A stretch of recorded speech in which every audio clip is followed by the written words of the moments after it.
toi la gloire, Seigneur. Bénis ton peuple et que ta faveur et ta grâce soient sur nous. Dans le nom de Jésus-Christ. Amen. Et l'assemblée dit Amen. Et Amen. Et Amen. On acclame le nom du Seigneur.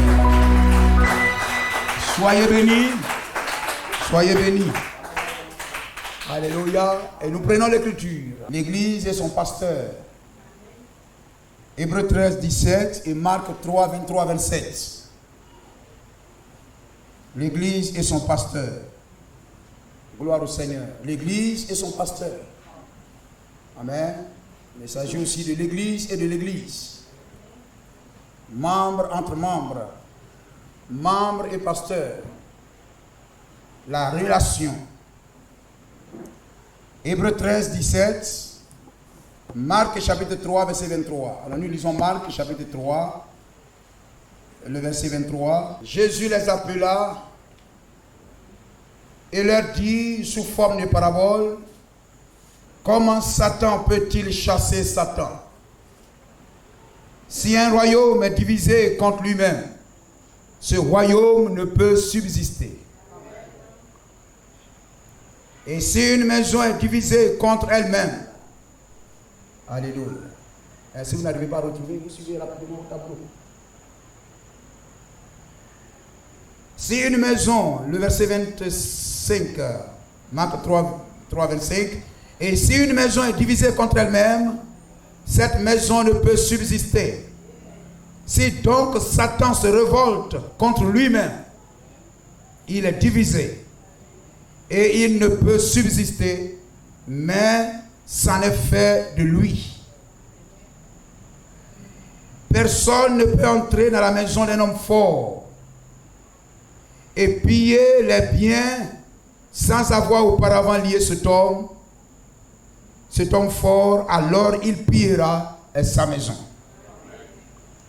Hébreux 13, verset 17.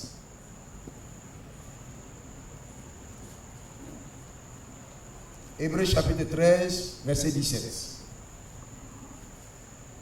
Obéissez à vos conducteurs et ayez pour eux de la déférence, car ils veillent sur vos âmes comme devant en rendre compte. Qu'il en soit ainsi afin qu'ils le fassent avec joie et non en gémissant, ce qui ne vous serait d'aucun avantage. Ajoute ta bénédiction à ta parole.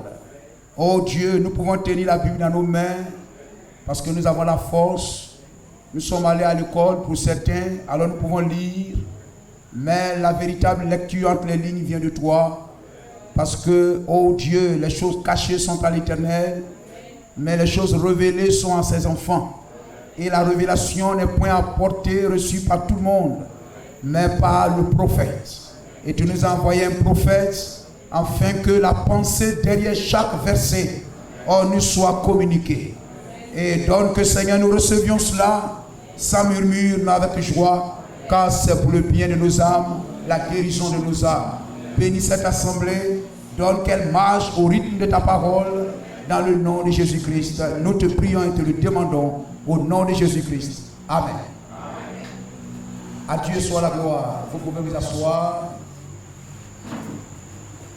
Alléluia. Dieu nous bénisse. Amen. Pour chaque effort que nous faisons pour venir dans la maison de Dieu. Et c'est cela même. Amen. Lorsque nous parlons de l'Église et de son pasteur. Gloire à Jésus-Christ.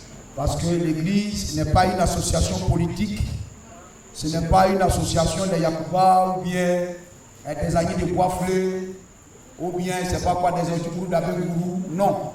Mais voyez-vous, c'est une réunion autour de la parole de Dieu afin de marcher, amen, sur, amen, voyez-vous le rythme, alléluia, demeurer sous l'influence de la parole, faire ce que la parole nous exige.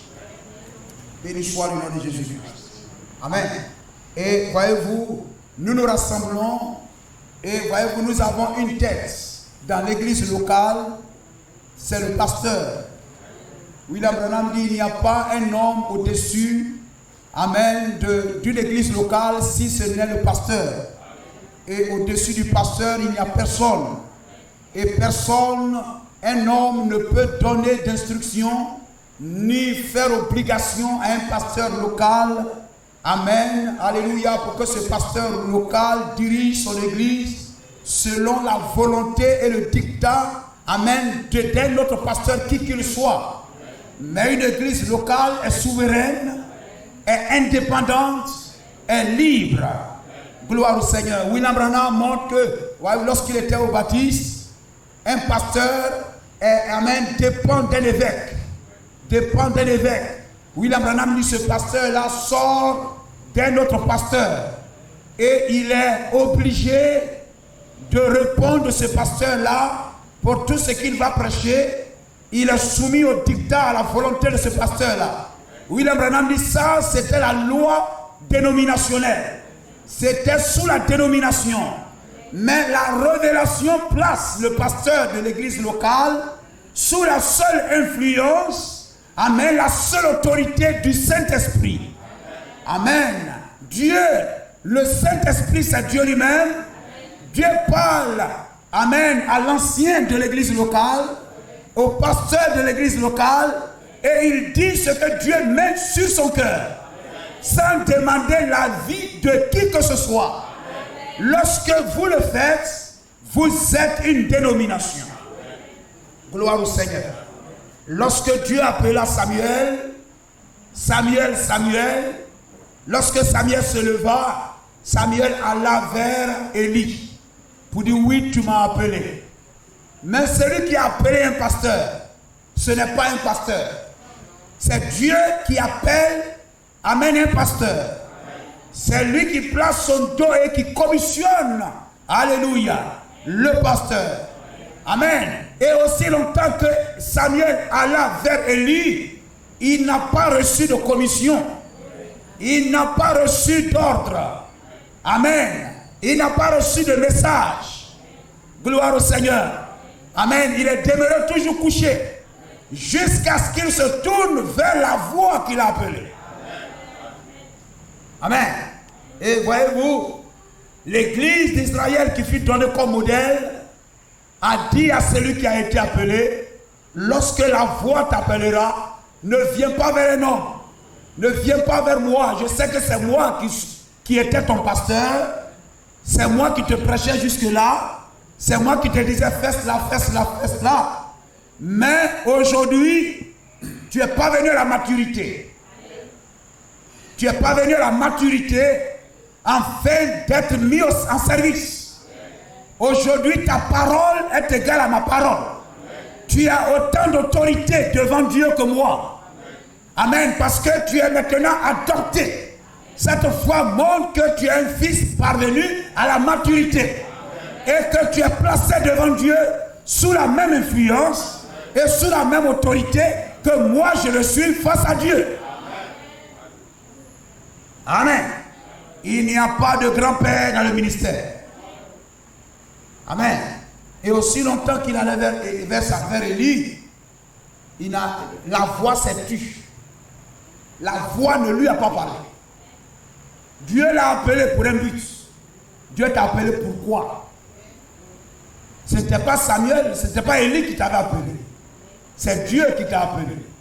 Et aussi longtemps qu'il se tournait vers Élie, la voix ne parle pas. Est-ce que nous comprenons cela? Amen. La voix ne parle pas. La voix lui a parlé que lorsqu'il s'est tourné vers la voix et qu'il a dit Seigneur, parle, car ton serviteur écoute. Alors la voix a parlé. Béni soit le nom de Jésus-Christ. Et le pasteur d'une église locale est placé là sous l'autorité du Saint-Esprit. Amen. Pour communiquer à l'église ce que Dieu veut communiquer à ses enfants. Il est le micro de Dieu. Il est le baffle de Dieu. Afin de faire entendre aux enfants de Dieu ce que Dieu dit. Gloire à Jésus-Christ. Béni soit le nom du Seigneur. Amen. Afin que le peuple reçoive qu'est-ce que Dieu veut leur dire. Amen. Sans avoir peur. sans avoir honte. Amen. Sans peur aucune. Lorsque Dieu parla à Jérémie, il a dit ne les crains pas. N'aie pas peur d'eux. Alléluia. On peut aller, je voudrais bien qu'on aille ça. Jérémie, chapitre 1er. La parole de l'Éternel me fut adressée en ces mots. Jérémie 1, 4. Avant que je t'eusse formé dans le ventre de ta mère, je te connaissais. Et avant que tu fusses sorti de son sein, je t'avais consacré. Amen. Il était déjà consacré. Béni soit le nom du Seigneur. Je t'avais établi prophète des nations. Alors on n'a pas besoin de créer des écoles de prophètes. Ça, c'est la fabrication des hommes. On ne fabrique pas des pasteurs, on ne fabrique pas des prophètes. On ne forme pas des pasteurs. L'homme naît pasteur, on ne devient pas pasteur. On est pasteur, ce n'est pas un diplôme qui fait de quelqu'un pasteur. Gloire au Seigneur. Béni soit le nom de Jésus. Je répondis, ah Seigneur, l'Éternel, voici, je ne sais point parler, car je suis un enfant. Parce que quand il regarde ces grands sacrificateurs dans leur longue robe, parce qu'il était membre d'église, et maintenant Dieu l'appelle, il est parvenu à la maturité, il est mûr maintenant, et sa formation est terminée, ce n'est pas dans une école de théologie, mais étant assis au pied de Gamaliel, étant assis au pied d'un pasteur, il a été enseigné. Gloire au Seigneur. L'Éternel me dit, ne dis pas je suis un enfant, car tu iras vers tous ceux vers qui je t'enverrai. Et tu diras tout ce que je t'ordonnerai. Ne les crains point, car je suis avec toi pour te délivrer, dit l'Éternel. Puis l'Éternel étendit sa main et toucha ma bouche. Et l'Éternel me dit, voici, je mets mes paroles dans ta bouche. Ce n'est pas une école de théologie qui met. Ce n'est pas un pasteur qui met. C'est l'Éternel qui met. Amen. Regarde, je t'établis aujourd'hui sur les nations et sur les royaumes pour que tu arraches et que tu abattes, pour que tu ruines et que tu détruises. Tu détruis, tu arraches quoi? Les fausses doctrines. Les fausses choses qu'on a établies dans l'église. Tu arraches ça. Comme Gédéon est venu, il a arraché la statue de Baal. Il a détruit l'autel de Baal. Quand il a fini de détruire, maintenant il a bâti. Si un prophète se lève, on dit, oh, cet homme-là, il est assemblé de Dieu, il est pentecôtiste, il est de telle église, et puis Dieu l'a appelé à être prophète. Il ne sera plus pentecôtiste. Parce que si Dieu l'appelle à être prophète messager, c'est que l'église dans laquelle il est n'est plus dans la vérité. S'il y a une vérité sur la terre par laquelle l'homme peut être sauvé, s'il y a sur la terre un homme qui prêche la vérité pour le salut des gens, un prophète messager ne viendra pas. Mais quand un prophète messager vient, ça veut dire que la parole est morte. Alors il vient pour réveiller la parole morte. Amen. Vous comprenez cela? Gloire au Seigneur. Il vient pour réveiller la parole morte. Donc si un homme était hier pentecôtiste, et puis Dieu le saisit pour être prophète messager, il condamnera son église. Il condamnera son église. Amen. Il va arracher. Regardez, quand les gens du non, Luther devait rester catholique. On ne peut pas mettre du nouveau vin dans une vieille outre. C'est eux-mêmes qui l'ont chassé. Ils voulaient faire la réforme à l'intérieur. Mais ils l'ont vomi, ils l'ont chassé. Une personne ne peut pas être catholique, méthodiste, et puis recevoir la vérité, et puis rester méthodiste, catholique, c'est pas possible. Gloire au Seigneur. Amen. Tu vas condamner l'aspersion, tu vas condamner la mariologie, tu vas condamner le comptage des billes chapelées, tu vas condamner signe de croix, tu vas condamner toutes ces choses. Amen. Et ils vont finir par te chasser. Béni soit le nom du Seigneur. Amen. Et ça, Dieu dit à Jérémie, ne les crains pas. Parce que voyez-vous, Gédéon même avait peur. Cela montre que ça ne sera pas facile. Amen. Lorsque tu es pasteur, tu es sorti d'un autre pasteur. Tu as été formé au pied d'un pasteur. Mais lorsque Dieu t'appelle à être pasteur, tu deviens indépendant, tu deviens libre de prêcher tel que Dieu te révèle sa parole. Même si cela va à la contre de ce que ton pasteur prêchait, tu dois prêcher ça. Tu ne dois pas craindre ton pasteur pour dire si je prêche ça, mon pasteur va se fâcher. Tu n'es pas le pasteur associé de ton pasteur.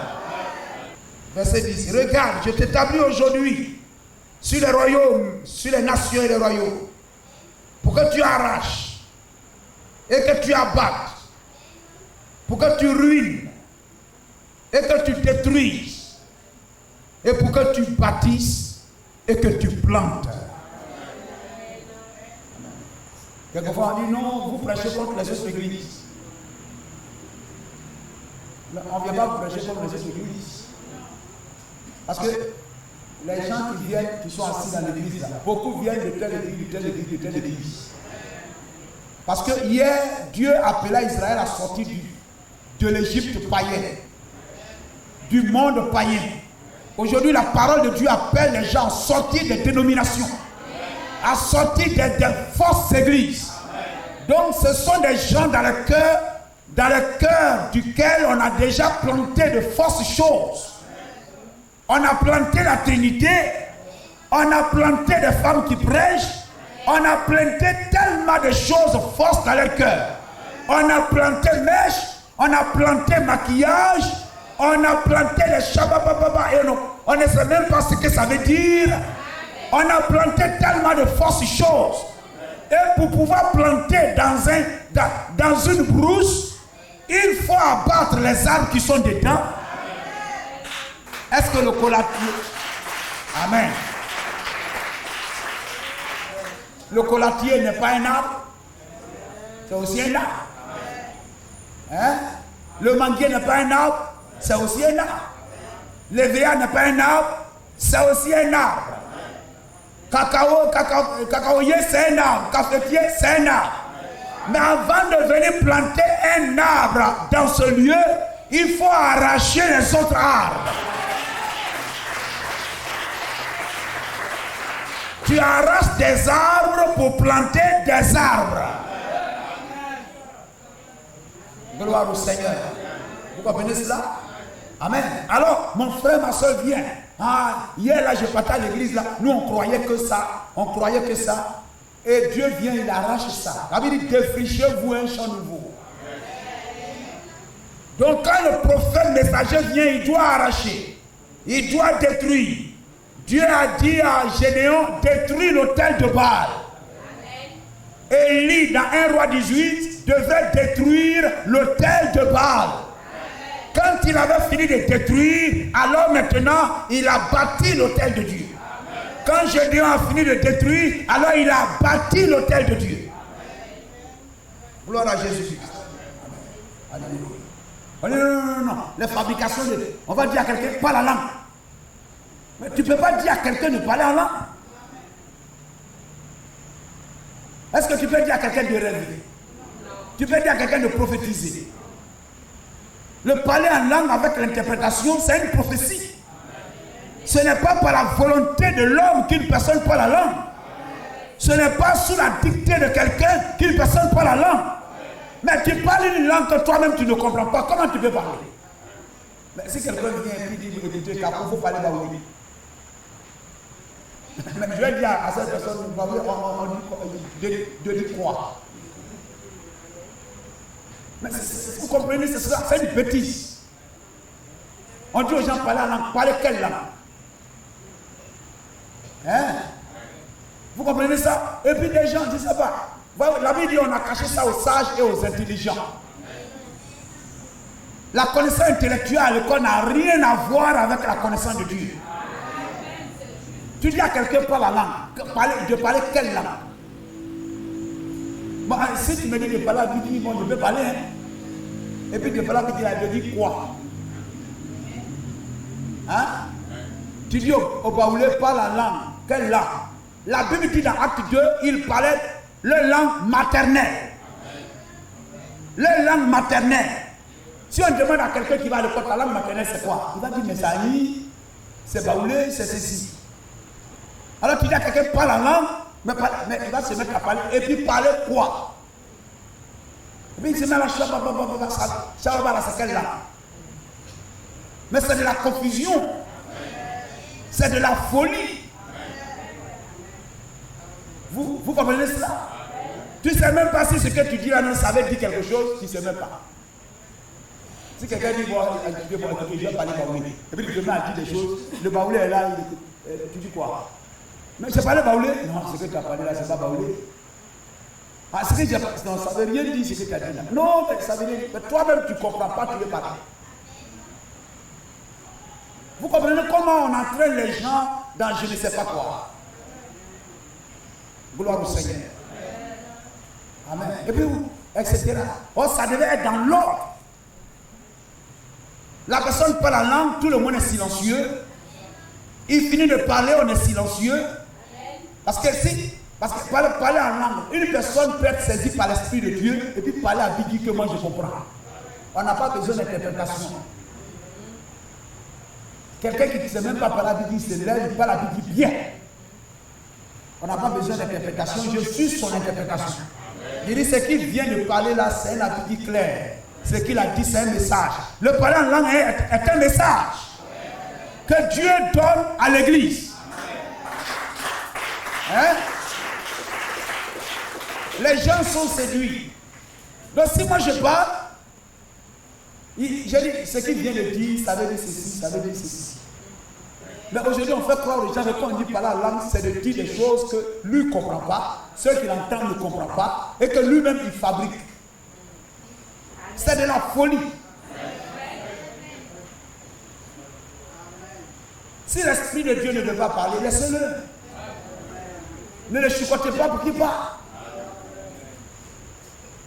Ne chicotez pas l'Esprit de Dieu pour dire moi je vais parler en langue. D'accord, il faut parler. Et quand c'est lui qui veut parler en langue, ne parlera pas. Hein? Gloire au Seigneur, ne parlera pas. C'est pourquoi quelquefois, lorsque vous dormez, les vrais songes, les rêves véritablement qui sont un message, vous les faites lorsque vous dormez jusqu'à, et puis vous vous réveillez, et puis maintenant vous replongez dans le deuxième sommeil. Quelquefois c'est à partir de là, dans les 2h, 3h, 4h du matin, là. Quelquefois même vous levez le matin, vous priez, vous avez fini de prier, et puis vous partez vous coucher encore. C'est là que vous voyez quelque chose. Le verset 11. La parole de l'Éternel me fut adressée en ces mots. Que vois-tu, Jérémie? Je répondis, je vois une branche d'amandier. Et l'Éternel me dit, tu as bien vu. Car je veille sur ma parole pour l'exécuter. La parole de l'Éternel me fut adressée une seconde fois en ces mots. Que vois-tu? Je répondis, je vois une chaudière, une marmite bouillante du côté du septentrion, le nord. Et l'Éternel me dit, c'est du septentrion que la calamité se répandra sur tous les habitants du pays. Car voici, je vais appeler tous les peuples des royaumes du septentrion, dit l'Éternel. Ils viendront et placeront c'est cela. Ils viendront et placeront chacun leur siège à l'entrée des portes de Jérusalem, contre ses murailles, tout alentour, et contre toutes les villes de Juda. Je prononcerai mes jugements contre eux à cause de toute leur méchanceté, parce qu'ils m'ont abandonné et ont offert de l'encens à d'autres dieux, et parce qu'ils se sont prosternés devant l'ouvrage de leurs mains. devant l'ouvrage de leurs mains. Ils se sont agenouillés devant ce que leurs mains a fabriqué. Est-ce que photo ça là, c'est nous on a fabriqué? Mais cependant, on ne s'agenouille même pas devant ça. Est-ce que ça là, c'est nous on a taillé ça? C'est quelqu'un qui a dessiné? C'est un témoignage, c'est une photo. Gloire au Seigneur. Si un jour il y a une grande lumière, même ces caméras peuvent capter une lumière. On dit mais ça c'est bizarre. On peut faire un tableau et puis peut-être mettre ça quelque part. C'est un témoignage. Vous comprenez cela? Béni soit le nom du Seigneur. Mais ce que tes mains ont fabriqué, tu prends un morceau de bois que tu prends pour préparer sauce, tu tailles une partie avec tes mains, tu lui donnes un visage, tu lui donnes des pieds, des yeux, il ne voit pas, il n'entend pas, il ne bouge pas, il a besoin lui-même d'être porté, et toi tu veux que lui il te porte. C'est de la folie. Mais il faut dire la vérité. Dieu n'est pas un bois. Il est le créateur du bois. Gloire au Seigneur. Tu prends la prière, tu charges ça de bombe au nom de Jésus-Christ. Et puis boum. C'est ça que le diable connaît. Parce que le chapelet qui est dans ta main, c'est lui qui t'a donné ça. C'est pas Dieu. Dans la Bible, il n'y a pas chapelet. Chapelet, ça vient des dieux hindous et indiens. Gloire à Jésus-Christ. On n'a jamais vu un juif en train de compter des billes. Verset 17. Et toi, Saint-Terrain, lève-toi et dis-leur tout ce que je t'ordonnerai. Ne tremble pas en leur présence. De peur que je ne te fasse trembler devant eux. Donc un pasteur ne doit pas trembler devant une église. Sinon, tu es un faux pasteur. Si tu as peur de dire la vérité aux gens, ils vont mourir. Tu connaîtras la vérité et la vérité t'affranchira. Donc si le pasteur connaît la vérité et qu'il ne dit pas la vérité aux gens, ces personnes vont mourir. Et Dieu va lui demander compte. William Branham dit, si Dieu doit me demander compte, quel évangile dois-je prêcher? Gloire au Seigneur. Et si le pasteur ne prêche pas pour sauver les gens, les gens vont mourir. Et on va lui demander son sang. Ézéchiel chapitre 3, n'est-ce pas? Si je dis au méchant, tu vas mourir, et que tu ne parles pas, au méchant pour qu'il se détourne de sa mauvaise voie, il mourra et je te redemanderai son sang. Oh, pas possible. Si je leur dis, ils vont se fâcher, ils ne vont plus venir à l'église. Vous comprenez ça? Amen. Alléluia. Donc, il faut leur dire ce qu'il leur plaît, ce qu'ils veulent entendre. Non, monsieur. Gloire à Jésus-Christ. C'est pourquoi il disait aujourd'hui, le monde fait pression sur les pasteurs. Les membres font pression sur le pasteur pour que le pasteur permette aux gens de faire ce qu'ils veulent. Pasteur, il faut nous laisser vivre comme on veut, faire ce qu'on veut. On sera beaucoup, on va te donner beaucoup d'offrandes et de dîmes. Tu ne veux pas? Il faut nous laisser.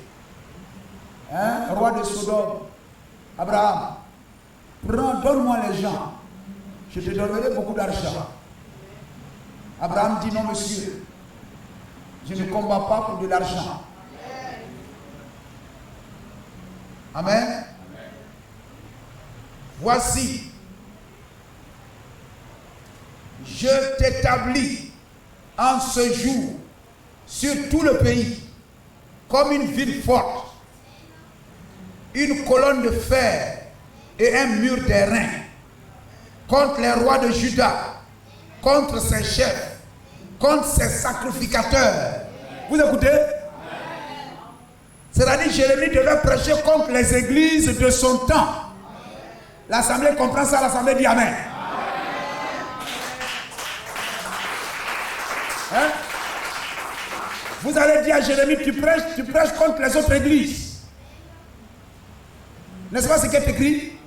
Dieu dit, je t'établis, voici je t'établis en ce jour sur tout le pays, comme une ville forte, une colonne de fer et un mur d'airain, contre les rois de Juda. Donc il ne doit pas avoir peur de prêcher, de dire le mal que le président a fait. Si le président n'est pas dans la parole, il doit dire, tu n'es pas dans la parole. Ce que tu fais là, ce n'est pas la parole. Contre les rois de Juda, contre ses chefs, contre ses sacrificateurs, contre les pasteurs, il doit prêcher contre les pasteurs. Et contre le peuple du pays. On vient s'asseoir, le pasteur a prêché contre moi. Mais tu veux qu'il prêche contre qui? Jérémie devait prêcher contre les sacrificateurs. Devait prêcher contre le peuple. Si tu vis dans le péché et celui qui le vit sont un. Hein? Quand le diable était dans Pierre, Jésus a dit quoi? Arrière de moi, Satan. C'est à qui il parlait? Pierre. Donc Pierre pouvait dire, mais Jésus me traite de Satan. Oui, monsieur. Si tu vis dans l'adultère, tu vis dans l'impudicité. Mais quand on prêchera contre l'impudicité, tu vas te sentir que c'est contre toi on prêche. Parce que c'est toi qui es impudique. C'est toi qui es voleur. Béni soit le nom du Seigneur. Contre tout le peuple. Ils te feront la guerre. Vous suivez? Ils te feront la guerre. On va insulter le pasteur. Oh, il exagère. Oh, il est comme ça. Oh, il est comme ça. Mes frères, sans la vérité, la prière n'est rien. Dieu d'Abraham, il regarde vers Abraham, le temps d'Abraham. Tu es où? Tu n'es pas là-bas. Dieu de Paul, il regarde le temps de Paul là-bas et tout ça. Tu n'es pas là-bas. Parce que chaque âge se rassemble autour de son chef, autour de son Messie. Amen, autour de son prophète messager. Dieu, même vous dites, oh Seigneur Jésus, etc. et tout ça. Vous ne faites pas attention. On regarde le temps là-bas, il dit, n'allez pas vers les païens. C'est qui crie là? C'est un païen. N'allez pas vers lui. Vous devez savoir la vérité. Oh Jésus, c'est très bien. Il y a deux facettes. Hein. Et regarde aujourd'hui là-bas. Non. Mais Jésus d'aujourd'hui, le Jésus d'aujourd'hui, c'est le message de l'heure. C'est le message de l'heure qui est notre Jésus-Christ. La femme syro-phénicienne, là-bas il y avait un aveugle Bartimée. Quand Jésus passait. Oh Jésus, fils de David. Il s'est arrêté. Que veux-tu que je fasse pour toi? Il dit, je veux voir. Il dit, alors voir. Bien. Il y avait une femme cananéenne. Une femme cananéenne qui était là, Jésus passait. Jésus, fils de David. Il n'a même pas écouté Pikinine. Il n'a même pas écouté un mot. Et elle était derrière, fils de David, aie pitié de moi. Fils de David, aie pitié de moi. Les apôtres disent, Seigneur, il faut lui dire de se taire parce qu'elle crie derrière nous. Ça là, c'est quelqu'un qui est là-bas, il est méchant, il n'est pas juste. Voilà, il a guéri Bartimée là-bas. Et puis cette femme-là, sa fille est malade, etc. Et toutes ces choses-là. Son enfant est malade, au lieu de choses, cette femme en train de crier depuis et tout ça, tout ce qu'il trouve à dire, c'est dire là de se taire. Elle n'a qu'à quitter derrière nous. Vous comprenez? Chaque chrétien doit connaître son temps. Et doit se placer dans son temps. Elle n'a qu'à quitter derrière nous. Et Jésus se retourne, il dit, je n'ai été envoyé qu'aux brebis perdues de la nation d'Israël. Et puis il s'est retourné, il a continué son chemin. Hein? Alors oui, mais les chiens, il a dit encore, ne donnez pas la nourriture des enfants aux chiens. Vous avez déjà lu ça? Mon Jésus, c'est mon Jésus qui dit ça. Gloire au Seigneur. Jésus a dit, ne donnez pas la nourriture des enfants aux chiens. Mais Seigneur, les chiens qui tombent sur la table. Vous comprenez? Parce que notre temps, nous, n'est pas encore arrivé. Mais un jour, la lumière a frappé Paul. La lumière a frappé Paul. De la lumière, une voix est sortie. Maintenant, je viens parmi les nations. Nous le connaissons sous la forme de la colonne de feu. Nous ne connaissons pas Jésus avec les pieds, avec les mains, le fils de Marie. Non. Mais nous le connaissons sous la forme de la colonne de feu. Gloire au Seigneur. Et sur la forme de la colonne de feu, il a envoyé un homme.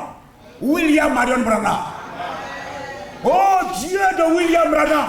Alors il regarde. Il voit l'âge de Laodicée. Il te voit, tu es là. Tu es là. C'est ça la vérité. Gloire à Jésus. Amen. C'est ça la vérité. Donc quand tu vas prêcher cette chose, tu demandes à quelqu'un, tu es chrétien? Tu es chrétien par rapport à quoi? De quel âge? Qui t'a fait, etc. Non, Jésus est venu vers moi. Jésus n'est pas venu vers toi. Jésus a envoyé quelqu'un vers toi. Sinon, Jésus n'est pas venu vers toi. Mais Jésus a envoyé quelqu'un vers toi. Lorsque le temps pour nous d'attendre l'évangile arriva, il a envoyé Paul. Il dit, je t'envoie vers les païens, vers les nations. Gloire au Seigneur. Et c'est cet évangile-là qui a commencé à voyager depuis Paul jusqu'à nous aujourd'hui.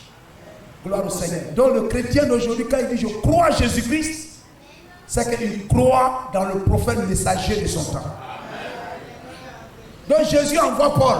Et puis Paul va vous prêcher. Oui, non, moi je crois à Jésus. Mais je ne te crois pas, Paul. Moi je crois à Jésus, mais toi, Paul, là, je ne te reçois pas. Tu es un faux. Lorsque les hommes eurent commencé à se multiplier sur la face de la terre, comme aujourd'hui, et que les filles leur filles nées, il y avait des filles avant. Mais ces filles du temps de Noé là étaient des filles spéciales. Par leur beauté. Maquillage. Et tout ça. Les fils de Dieu. Pas les fils de Caïn. Vous écoutez? Les fils de Dieu. Pas les fils de Caïn. C'est-à-dire les fils de Dieu. De la descendance de Seth. De la descendance d'Adam. Les fils de Dieu virent que les filles des hommes, les enfants de Caïn, étaient belles. Les filles du monde étaient belles. Et puis nos sœurs chrétiennes veulent aussi être comme les filles de Caïn. Mais ce que je veux vous faire remarquer, c'est les fils de Dieu. Les fils de Dieu virent que les filles des hommes étaient belles et ils en prirent pour femmes parmi tous celles qu'elles trouvaient. Mais ce que je veux vous faire remarquer ici, c'est les fils de Dieu. N'est-ce pas les chrétiens? N'est-ce pas les gens qui allaient à l'église, qui chantaient Alléluia? Hein? Mais à la fin du déluge, quels sont ceux qui ont été sauvés? C'était les enfants de Noé, c'est pas ça? C'est les enfants de Noé.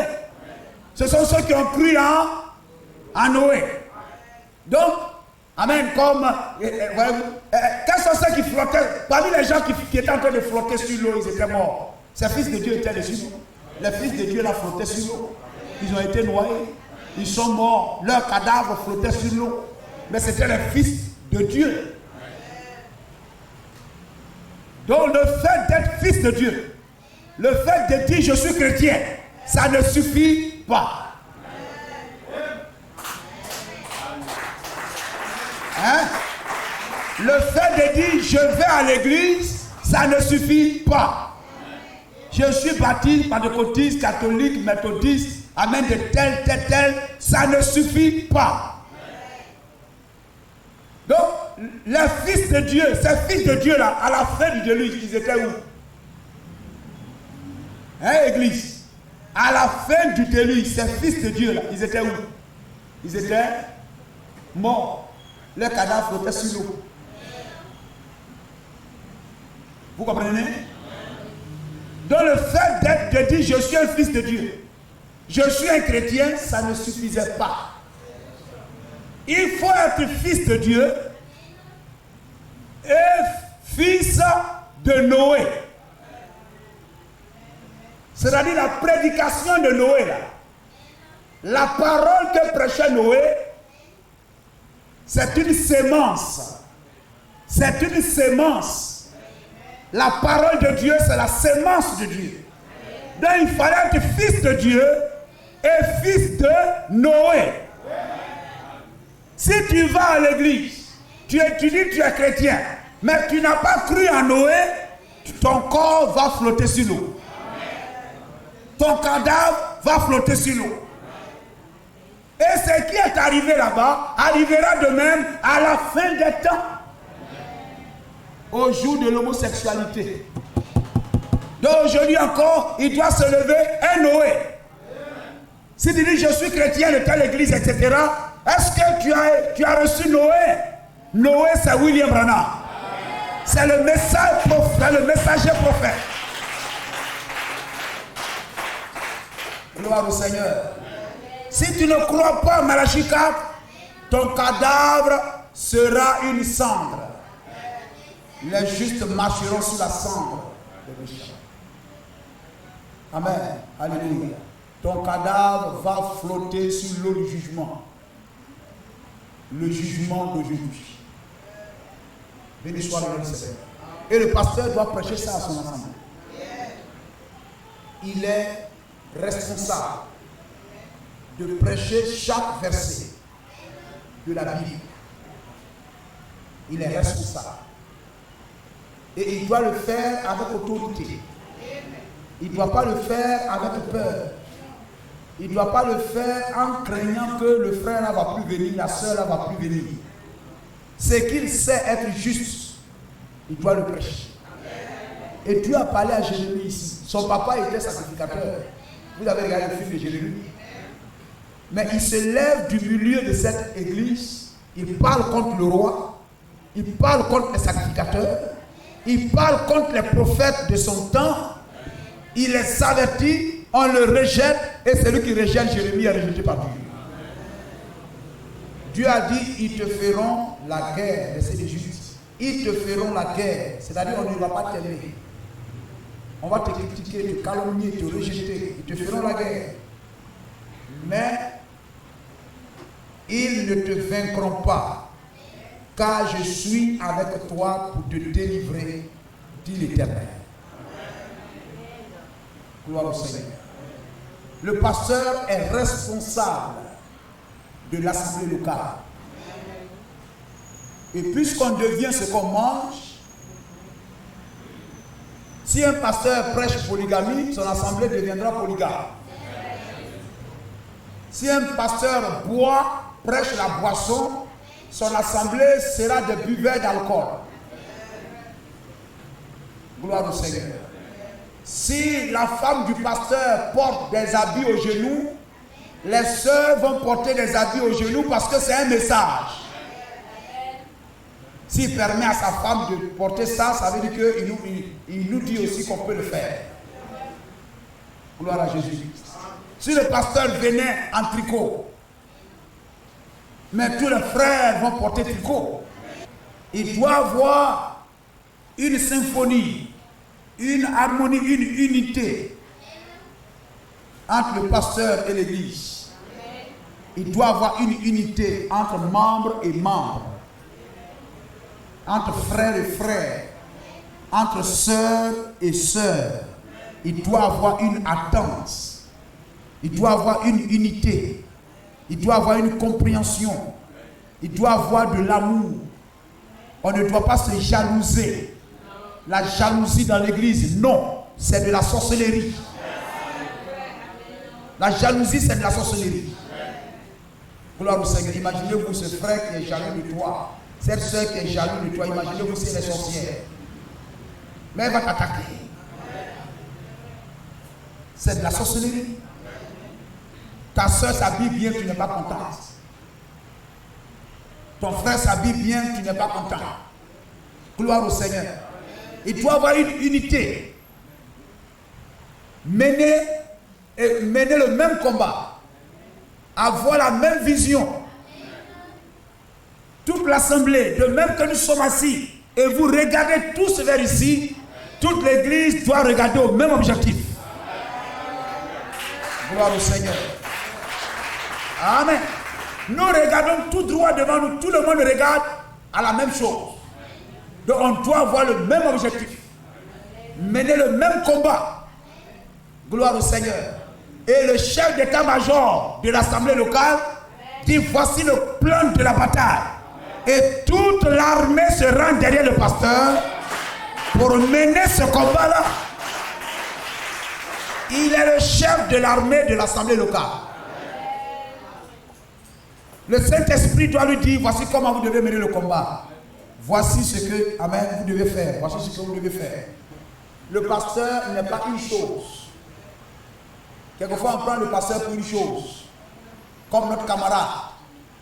Et puis on lui parle comme si on parlait à notre camarade. Même si c'est votre papa. J'ai dit la dernière fois, celui qui reçoit un pasteur en qualité de pasteur reçoit la récompense du pasteur. Si vous savez que cet homme est pasteur, mais vous le recevez comme votre papa, vous lui parlez comme vous parlez à votre papa, vous allez recevoir la récompense du papa. Vous comprenez cela? Mais si vous vous approchez de lui comme étant un pasteur, vous allez recevoir la récompense du pasteur. Le pasteur n'est pas un objet. Amen. Gloire à Jésus-Christ. Il n'est pas une chose. Il faut le respecter malgré ce qu'il est. Malgré ses mauvaises choses. Malgré sa mauvaise presse.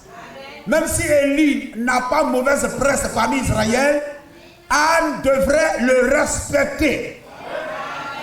L'assemblée dit Amen. Gloire au Seigneur. Samuel l'a respecté. A respecté Élie. Samuel était dans la maison, vivait avec eux dans la maison. Comme quelqu'un peut vivre dans la maison du pasteur. Il voyait que les enfants du pasteur ne vivent pas bien. Les enfants du pasteur ne respectent pas le pasteur. Amen. Alors il est dans la maison, il voit ça. Samuel vivait dans la maison d'Élie et de ses enfants. Il voyait que ses enfants ne sont pas bien et que Élie ne parlait pas comme il se doit. Mais Samuel le respectait. Votre pasteur, lorsqu'il se tient ici sur l'estrade, en prêchant la parole de Dieu, il est un ange de Dieu.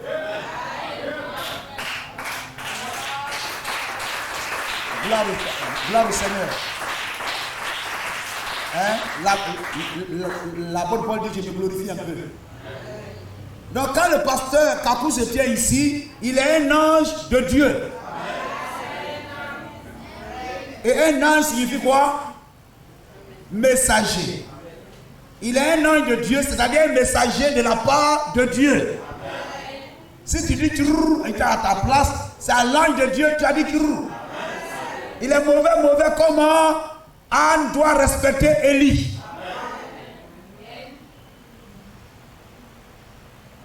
Il est un ange de Dieu pour l'église, un messager pour l'église. Par conséquent, un pasteur ne devrait jamais quitter cette parole, mais rester loyal envers la parole. Parce que Dieu nourrit à la place du berger. En effet, le mot pasteur signifie berger. Regardez, voyez si cela n'est pas juste. Un pasteur est un berger et le Saint-Esprit a fait de lui un surveillant sur un troupeau précis pour le nourrir. Mangez ça. Non, moi je ne mange pas. Vous comprenez? Alors le berger va dire attention, c'est ça que mon mouton là, il ne se porte pas bien. Amen. Parce qu'il doit manger ça. Avec quoi? Pour le nourrir, il nourrit le troupeau avec quoi? Avec la parole de Dieu. On va lire le respect.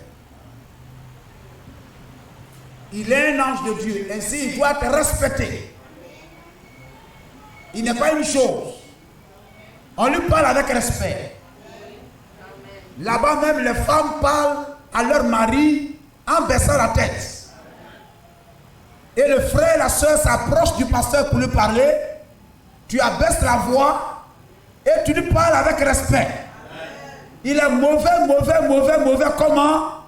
Mais tu ne le regardes pas comme étant un homme ordinaire, mais comme étant un ange de Dieu. Tu respectes Dieu en le respectant. C'est à Dieu que tu t'adresses, C'est Dieu que tu consultes, c'est Dieu que tu as approché. C'est très important. Gloire au Seigneur. Si vous ne pouvez pas respecter l'homme, amen, ça dit que c'est Kakou. Mais toi tu es Kakou, tu es Kakou, tu es Kakou, tu es Kakou. N'est-ce pas? Mais pourquoi ce Kakou là se tient ici? Parce que ce Kakou a reçu quelque chose que vous n'avez pas. C'est quelque chose qu'il a là, l'a soulevé et déposé ici. Vous comprenez? Si cette chose-là le quitte, il va s'asseoir là-bas. Il est ici parce qu'il est un Kakou, mais il a quelque chose de spécial en plus d'être Kakou. Et ce n'est pas le Kakou que vous regardez, mais c'est cette chose qui est en lui que vous regardez. Si vous ne pouvez pas respecter l'homme, respectez la fonction qu'il remplit pour Dieu. C'est parfaitement juste. Voyez-vous, respectez-le. Si un prédicateur vient, votre pasteur, respectez-le toujours. J'ai entendu les assemblées parler de leur pasteur, parlant de lui en le dénigrant, en le ridiculisant. Comment ce pasteur pourrait-il faire quelque chose pour vous? Il ne le peut pas. Je ne parle pas de cette église ici, mais je parle des églises que j'ai visitées. Hein? William Branham, qu'est-ce que tu penses de l'église de Kakou? Il dit les églises qu'il a visitées. Qu'est-ce qu'il pense de nous?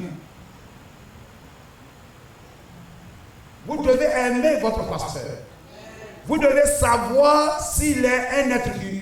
Vous devez savoir qu'il est un être humain, mais pourtant, Dieu en a fait son pasteur.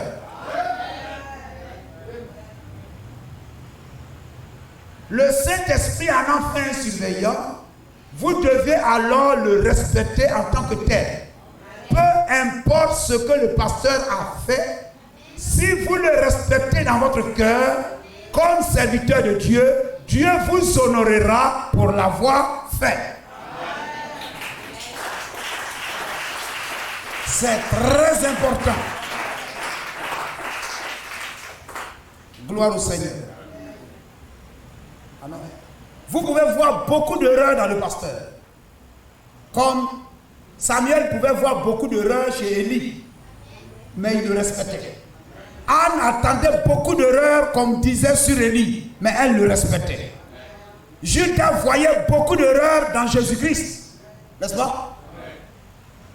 Achitophel voyait beaucoup d'erreurs dans David, n'est-ce pas vrai? Géasi voyait beaucoup d'erreurs dans Élisée. Amen. Mais aussi longtemps qu'Israël voyait beaucoup d'erreurs dans Élie, la famille les frappait. Mais quand la veuve de Sarepta et la femme de Sunem ont reçu l'esprit d'Élie avec respect, ils ont été bénis. Vous pouvez venir voyager, amen. Vous pouvez voyager avec le pasteur. Vous pouvez être ami avec le pasteur. Vous pouvez causer avec le pasteur. Mais vous devez faire très attention. Parce que c'est avec le pasteur que vous parlez. Si vous causez avec le pasteur, vous êtes ami du pasteur, ce que le pasteur te dit doit rester secret. Tu es dans une position dangereuse. Parce qu'il y a un grave danger. Aucun frère ni aucune sœur doit devant Dieu. Vous avez la responsabilité devant Dieu de ne pas briser l'influence du pasteur sur l'église. Si vous amenez un frère ou une sœur à ne pas respecter le pasteur, vous le tuez. Est-ce que vous m'écoutez? Amen. C'est comme dans le foyer, la manière dont la femme prend le papa dans le foyer. Les enfants vont faire pareillement. C'est un grave danger. Ce foyer est en danger. Parce que les enfants ne vont plus respecter leur papa. C'est la même chose. L'autorité. Maman pareil. Papa vers maman pareil. Si un frère Ah, le pasteur m'a dit que... Tu sais ce que le pasteur m'a dit? Tu sais ce que le pasteur m'a dit? Pendant que le pasteur pense que c'est que l'échange que vous avez eu, c'est resté entre vous parce qu'il est le pasteur. Or, toi, tu es un rapporteur. Tu viens avec à côté du pasteur. Pasteur, qu'est-ce que tu penses de ça? Ah, pasteur, qu'est-ce que tu penses de ça? Pasteur, etc. Et puis, dès que vous finissez de parler, oh, tu sais, je viens de causer avec le pasteur, tu sais ce qu'il a dit? Ah, il a dit quoi? Il a dit telle chose, telle chose. Ah, mais vraiment, le pasteur, c'est pas possible. Ah, mais ça, vraiment, etc. Tu sais ce que tu vas faire? La prochaine fois, quand tu seras à côté de lui, demande-lui ça là. Vous êtes dans un grave danger. Si vous parlez avec le pasteur, ou vous causez avec le pasteur, ou quoi que ce soit, quand ce que tu vas aller dire, que le pasteur a dit à un frère ou à une soeur, tu t'attends à quoi? Tu t'attends à ce que la personne dise quoi? Du bien du pasteur ou du mal du pasteur? Tu es dans un grave danger devant Dieu. Ce que tu vas faire amènera la personne à toujours respecter le pasteur ou à ne plus respecter le pasteur, va l'amener à ne plus croire au pasteur. Qui est le coupable? C'est toi. Le coupable, c'est toi. À partir de ce moment-là, frère, quelquefois la personne n'est plus dans la joie, n'est plus dans le zèle, dans l'atmosphère qu'il avait lorsqu'il venait. Vous le refroidissez, vous le tuez. Parce que vous avez brisé l'influence du pasteur vis-à-vis de la sœur ou du frère. Vous êtes responsable. C'est pourquoi, voyez-vous, ce que je vais aller dire du pasteur sur un frère ou sur une sœur, est-ce que ça va amener le frère ou la sœur à toujours respecter le pasteur, etc. Si ce n'est pas le cas, je dois me taire. Gloire au Seigneur. Quand tu l'approches, tu sais que s'il prie pour moi, Dieu va me bénir. C'est ce que Anne a cru d'Élie. Le jour où Élie lui a parlé, elle n'a pas dit il faut quitter là-bas. Toi, on te connaît dans la ville, là, c'est pas pour toi. Si on voulait que tu parles là, j'allais venir vers toi. Le jour où Élie lui a parlé, elle a arrêté de venir là. Mon problème est réglé. On ne te voit plus aux réunions de prière, là, qu'est-ce qui se passe? La dernière fois que j'étais venu à la prière, vraiment, Élie, le pasteur, m'a donné une parole. Vraiment, j'ai attrapé cette parole-là et je crois, j'ai placé ma foi dedans. Quoi? Le pasteur là? Le pasteur là? Mais c'est pas là-bas nous tous on va, ma chère, c'est là-bas nous tous on va, mais chacun va pour lui. C'est dangereux. Hein? On peut parler un peu? Gloire à Jésus-Christ. Il doit avoir un secret entre le pasteur et ses membres. C'est comme une famille. Excusez-moi de prendre votre temps. Mais c'est la base de la bénédiction. Il doit avoir une intimité, un secret entre le pasteur et ses membres. Aussi longtemps que vous êtes membre, vous dites celui à son pasteur, c'est dans l'église, ça là je vais, vous deviez marcher dans ça. Il doit avoir un secret. C'est une famille, n'est-ce pas? Vous appelez le pasteur papa. Donc c'est une famille. Mais imaginez-vous, vous êtes dans une famille, vous êtes à la maison, vous vivez avec vos enfants, etc. Le voisin n'aime pas ton papa. Et puis toi, tu es toujours chez le voisin. Mais quand tu vas chez le voisin, c'est pour tirer les secrets de ton papa. Ton papa est là. Michée 7, verset 5. Michée 7, verset 5. Ne crois pas à un ami. Hein? Ne te fie pas à un intime. Un intime, ça dit c'est quelqu'un à qui tu confies des secrets. Ne te fie pas à un intime. Devant celle qui repose dans ton sein, c'est-à-dire ta femme, garde les portes de ta bouche. Vivez bien, vivons bien dans nos foyers. Ne disons pas tout à n'importe qui, etc. Un frère t'a confié quelque chose, garde ça. Une soeur t'a confié quelque chose, garde ça. N'allez pas écouter celui-ci pour aller rapporter à celui-là, etc. Brisant l'influence les uns les autres. Mais amenons chacun à se respecter, à respecter le frère, à respecter la soeur, à respecter le pasteur, pour que l'église soit respectée et que l'église soit bénie. Que Dieu vous bénisse.